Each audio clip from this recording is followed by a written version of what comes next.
咁媽媽嗰度佢話媽媽去睇住媽媽嘅眼神，咁我就會想像到嗰啲畫面可以點樣再呈現呢？同埋感情呢一樣嘢喺古仔嚟講，無論劇情定紀錄片啦都好緊要，所以佢個人嘅感情有其中一個靈感啦。第二就係、我一路都好中意一啲古仔係人同個地方之間嘅關係，咁佢個古仔係好豐富嘅，佢同香港之間嘅關係，所以呢個係我譬如有啲畫面我都會擺翻喺香港嘅大環境底下喎，咁樣就一啲係第二個嘅靈感嚟嘅。第三個係好緊要嘅，即係頭先嗰位女士都有提到，就係佢我仲記得，因為太重要啦呢一樣，就係佢嘅信仰。即係上帝天父同佢之間個關係好重要嘅一環嚟嘅，即係到最點解佢會問上天點解揀我呢？我相信任何一個人，即係佢當然佢唔係一個埋怨嘅諗法去問，係真係一個疑問啫。呢一樣嘢我好欣賞嘅。咁但係佢提出呢個疑問嘅時候，到後尾佢選擇咗神啦，跟住其實佢係有講話佢自己可以去到最尾呢一步，可以幫到咁多人都係神俾佢嘅恩典。呢個係一個好謙卑嘅心態嚟嘅。咁點解我話呢個係一個好重要嘅靈感之一呢？就係我睇到上帝喺佢生命裏邊嘅工作，即係佢好努力，佢好正面，但係實際上有好多機會，有好多機遇咧，係神俾佢而去睇到，而且去把握。喺佢嘅自傳裏邊，佢有講話，佢遇到嘅每一個人，幫助佢嘅人，佢都好感恩遇到佢哋，因為嗰一樣嘢都係佢人生裏邊最大嘅奇遇。即係佢咁樣形容嘅呢啲嘢，全部都係我堅持要擺翻佢每一個位置喺一個命運上，俾到一個機會佢。呢啲就係我作創作嘅過程嘅靈感，同埋希望啦，希望都係一個信仰裏邊好大嘅一個俾到佢嘅生命嘅嘢。所以我頭先有講到點解我要堅持創作裏邊，即係動畫啊，所有就算剪接音樂，我都堅持同每一個部門，我哋要擺希望嘅一樣嘢。多謝導演嘅回應。咁其實我知道咧，呢部電影咧係導演第一個嘅作品嚟嘅，即係佢第一個嘅 BB 仔咁樣樣係啦。咁咧就我有問過導演話：咦，你點解會認識祥仔，即係阿祥啦嚇？咁因為話大海茫茫人海，俾你有呢個咁嘅啟發，不如你又分享下你點樣樣會接觸到阿祥好唔好？真係好開心今日可以喺度同大家分享，因為其實就好似祥仔話齋啦，我都好認同嘅。我同佢之間其實就好似天父俾我哋嘅奇遇咁。咁我講少少我嘅背景啦。我以前就係讀電影啦，電影畢業之後好感恩，我都叫做畢業好好彩，可以不停喺電影圈或者紀錄片裏邊做唔同嘅崗位、唔同嘅嘗試。到有一段時間我就反思上帝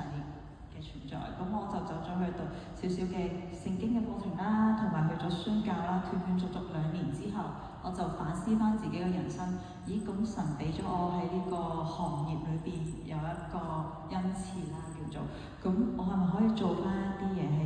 譬如係紀錄片我都好中意喎，可唔可以做一啲紀錄片係有意思嘅，裏邊都有神喺裏邊嘅咧？跟住即係企咗個鋪之後，就有人介紹我俾祥，即係介紹祥仔俾我識啦。係咁，我就認識咗祥仔，所以其實真係一個好大嘅恩典可以遇到佢，並唔係真係我可以揾到，就好似你話人海人茫茫，即係可遇不可求。係天父嘅計劃係即係好奇妙莫測嘅。我哋諗翻轉頭咧，就會覺得佢樣樣嘢都有安排咁樣樣。嗱，咁拍攝啦，咁應該唔會咁順利㗎。咁我又想問下你拍攝上咧遇到啲挑戰啊，或者一啲困難係啲乜嘢？你又點樣克服嘅咧？咁樣都真係有唔同嘅嘅事嘅。不過我諗深刻啦。即係因為其實祥仔個身體狀況咧係我哋大家預料之外嘅。咁本身我都有預計會唔會係即係佢拍到佢出去做嘢好精神嘅一面可以表現到，即係唔除咗動畫之外，就表現到佢做嘢嗰個 power 喺邊度。咁基本上佢因為佢嘅身體嘅狀況同埋當時係疫情啦，我哋就冇辦法出去太多。你都見到好多都係喺屋企裏邊發生嘅事，但係好好啦，佢啲朋友個個都好錫佢啦，就好似阿大毛契媽咁樣，同埋其他朋友，其實佢哋每個人都不停上去揾佢探佢，所以有好多嘢我就因為咁樣就順住，即係紀錄片對我嚟講，其中一樣嘢就好似同個天合作咁我就知道要做呢件事㗎啦，咁我就一路跟，咁順住個天意咁樣去爬落去睇下點樣去，最後去到紀錄片剪接嗰個位，我哋成日都話剪接接個位先係真正嘅開始，就將所有嘢湊埋一齊。咁就好好彩啦，好感恩，即係祥仔佢自己以前做開倡議工作嘅時候咧，佢好知道媒體嘅能力係邊，有 power 有幾大，所以佢拍咗好多帶嘅。咁我喺佢屋企就揾到一堆嘅帶，佢俾咗我，就可以將一啲有歷史嘅價值嘅片可以擺埋落去。咁你好似咧，我記得同你傾偈咧，你話資金上咧，其實都係你嘅一個困難，因為好似呢一套片咧，阿導演話有5年啦，係咪啊？前後後。由開始到完成，我係舊年24年11月嘅時候入咗亞洲電影節，咁先至真正完成嘅。咁其實開始就2020年，所以 total 就4年啦。咁依家踏入第5年。咁你去到當中，即係揾人贊助啦，揾人支持呢啲電影，即係唔係商業電影嘛，冇得賺㗎嘛咁。咁你點樣開口啊？會唔會都係即係好難叫啲人支持你做呢一樣咁有意義嘅事咁樣？定係都有一啲有心人嘅咧？呢個社會有嘅，咁開頭都難係因為始終紀錄片嘅市場唔係大啦，唔係商業市場啦，再加上其實我自己都第一次，咁好難令人哋覺得話喂，你好有信心俾到你可以做到好嘅嘢出嚟咁。咁當時一直拍佢，你見到我都係大部分時間都係我自己拍嘅。咁拍完之後咧，到真正揾到真係為咗呢條紀錄片 sponsor 我哋嘅資金咧，就係都係祥仔過咗身之後，咁我哋就不停成個過程裏邊，又靠我自己一路去拍，跟住同期間咧就有啲 freelance support 住，跟住咧到佢過咗身，我哋就不停去揾一啲唔同嘅紀錄片平台啦。咁有香港，有台灣，台灣個市場都好大嘅，咁我哋就去叫做 pitching 去提案。咁佢哋覺得成個故仔都好完整啦，就亦都贏咗2個獎，就有啲獎金。到後尾咧，就因為我哋個 creative executive producer 阿 Ruby 咧，其實佢係一個好有經驗嘅紀錄片導演。佢自己以前拍咗紀錄片咧，同一啲基金會其中一個就係 El Pacific Creation Foundation， 佢哋就有好好嘅關係啦。咁就將我呢條紀錄片介紹咗俾佢哋都覺得好有意思，所以就後尾所有資金加埋就可以 support 到我成個 animation 啦，同埋後期，因為 animation 都需要一筆錢嘅。雖然今我好彩就係一個澳門，即係感恩可以遇到一個澳門嘅動畫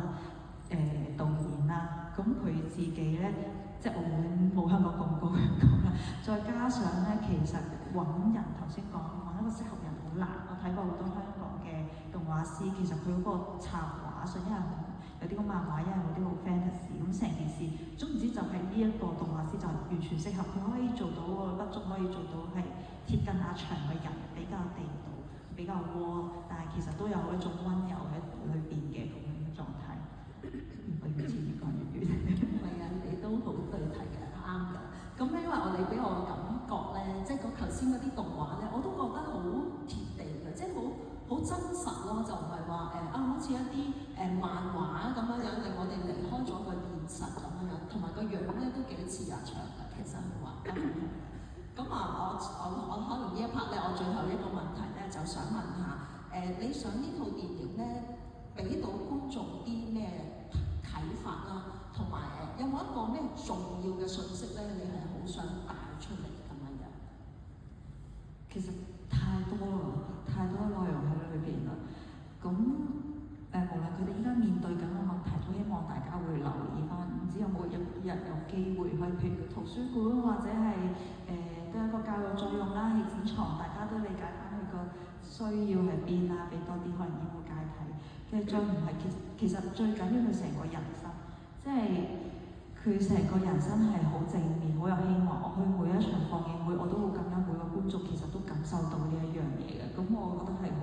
重要嘅一樣嘢，可以鼓勵更多人咯。咁依家每一次放映，我都會另一樣嘢就係盡量都會帶翻個輪椅朋友去啦。因為對我嚟講，其實創作係大家都會對創作有興趣，但係其實主要都係講翻佢哋群體嘅故仔。所以放映會嘅時候，我會帶翻輪椅朋友去同，最緊要係拉近翻個觀眾同佢哋之間距離。就好似我咁，其實我本身都冇乜機會可以接觸佢哋嘅世界，即係因為認識咗祥仔之後，我知道即係原來你個生活係咁樣，你需要氣子床，你需要姐姐幫你轉身呢啲咁唔同嘅難題，但係你又點樣面對咧？咁我去咗一個小學嘅分享會，個學生好好，佢 feedback 話俾我聽就係睇完呢套戲之後，佢明白咗歧視係因為無知而成。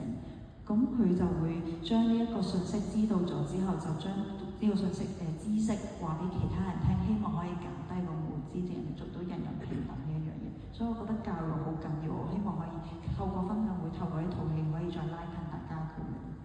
好有意思啊！呢一個嗱，咁我哋而家咧我都要找緊時間啦。咁而家3:11咧，我就邀請我哋第二位嘉賓啦，就係咧代我好多謝導演先，咁麻煩咧坐一坐。